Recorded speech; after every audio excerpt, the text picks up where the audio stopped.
Welcome to NS TV. నేను రాజీవ్. ముందుగా headlines చూద్దాం.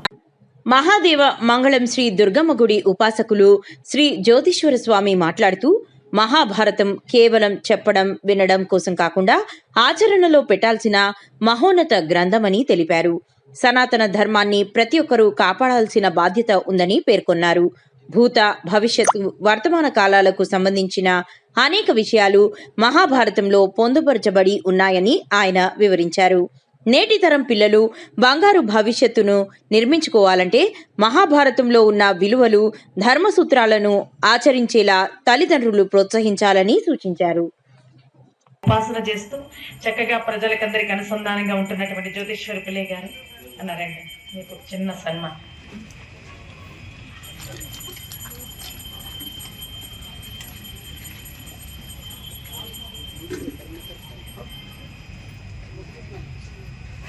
Sarampa, Dylan, please. Okay.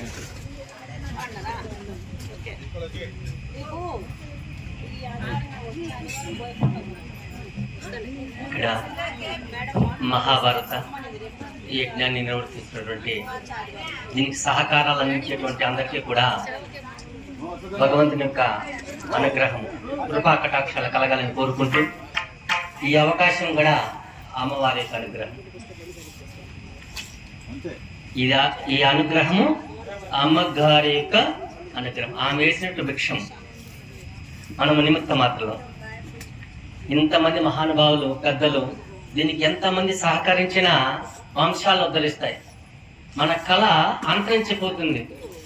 ఈ కళను ఎవరైతే అంతరించకుండా చిగురించే విధంగా చేయడానికి పాలు పంచుకుంటున్నారో వాళ్ళ యొక్క కుటుంబాలంతా కూడా పెద్దల నుంచి పాలలాగా పొంగుతుంది అంటారు కదా, అలా పొంగేటువంటి అవకాశం ఉంటుంది. మహాభారత యజ్ఞం, రామాయణానికి యజ్ఞం అని చెప్పలే, భాగవతాన్ని యజ్ఞం అని చెప్పలే. పంచమ వేదం, 4 వేదాలకు తోడు పంచమ వేదంగా 5,000 సంవత్సరాల తర్వాత కూడా ఇక మొక్కబోకుండా ఇలాంటి కళాకారుల ద్వారా మనకు అందించేటువంటి సరస్వతి మాత వాళ్ళ తాండవం మాడుతుంది. ఎంతమంది పుట్టుంటారో, ఎంతమంది మరణిస్తారో అలాంటి వాళ్ళ యొక్క నాలుక పైన అమ్మవారి యొక్క అనుగ్రహం రచించబడింది. ఆ యొక్క రచించబడినటువంటి మహాభారతాన్ని ఎంతమందికి చిన్న వయసులో చెప్పేటువంటి శక్తిని ఇచ్చినటువంటి తల్లి. ఇలాంటి అనేక కార్యక్రమాలకు మనమంతా పాల్పంచుకొని అలాంటి మంచి మాటలు చెప్పి మన యొక్క సనాతన ధర్మాన్ని నిలబెట్టేటువంటి అవకాశం అందరికీ కూడా భగవంతుడు ఇవ్వాలని కోరుకుంటూ, ఇంకో చిన్న, ఎందుకంటే చెప్తుంటే ఎంతో సమయం చెప్పాలని ఆశ నాకు. ఎందుకంటే ఈ సనాతన ధర్మాన్ని నిలబెట్టుకొని మహావృక్షంలాగా ఎదగడానికి ఎంతమంది సహకరిస్తే ఒక చెట్టుకు నీళ్లు పోసినట్టు అన్నమాట, చెట్టు ఉద్ధరించినట్టుగా. అమ్మా కథ చెప్తుంది మహాభారతం అంటారు. వినడం కాదు, చెప్పడం కాదు, ఆచరించాలి. ప్రతి సంవత్సరం కథలు చెప్తారు ప్రతి ఊర్లో మహాభారతాన్ని. అంతమంది వింటున్నారు, వినేసి వెళ్ళిపోవడం కాదు. దీంట్లో ఒక్క మాట అయినా ఆచరించాలి. ఆచరించినప్పుడు మన సనాతన ధర్మము నిలబడుతుంది. కాబట్టి ఈ యొక్క అవకాశాన్ని కల్పించినటువంటి మన యొక్క భక్త బృందానికి, మన యొక్క భక్త బృందం ఇది. ఈ కళను మనమంతా కూడా కలిసి ముందుకు నడిపించడానికి, నిలబెట్టడానికి, మనంతా అంతరించకూడదు.